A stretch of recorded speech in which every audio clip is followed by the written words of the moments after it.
There's two that we're looking at. One, the McFarland site. I'm sure you're familiar with that site. And the other, this site.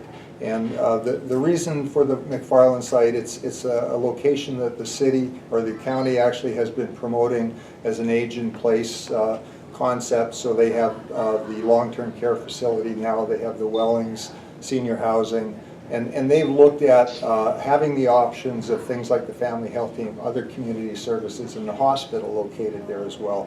So a few years ago we looked at that briefly. It's been developed more by the county. They put some basic services, roads and servicing infrastructure in, and so we're looking at that as one of the two choices. The other one is this site, and again, when we looked at this in 2012, there was problems with this site simply because of the amount of land and the difficulties of developing a new hospital on this site while the existing hospital stayed in operation. In the last year or so, we were donated a fairly substantial portion of land to the west end of the site that's bounded by the two roads, McFarland Drive and McFarland Crescent, or whatever it is.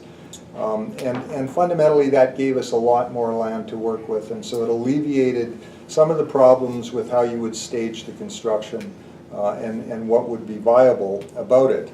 One of the main objectives when we started this project through the LIN was that we wanted to develop a concept which was a co-location concept. So it had other community providers, the family health team possibly, some of the other community care agencies, co-located with the hospital, and that's a concept that's really being promoted by the Ministry of Health. And in rural settings, there are benefits to having multiple service providers on one site. So that was a decision that was made very early on, that we wanted to have that kind of option.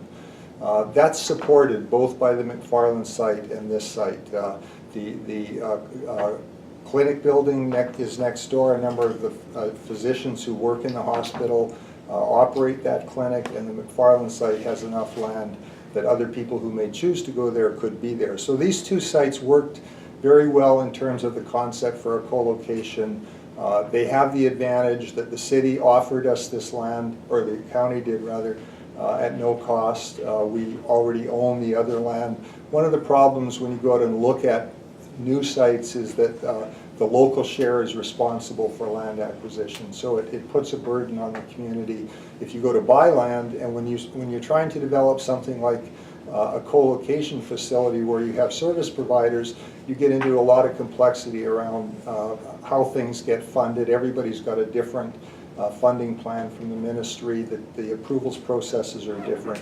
So it's very hard to coordinate something to a completely different site where you actually have to go out and purchase land. So there's a lot of advantages to being able to work with these two sites, and I think they serve the objectives that we have.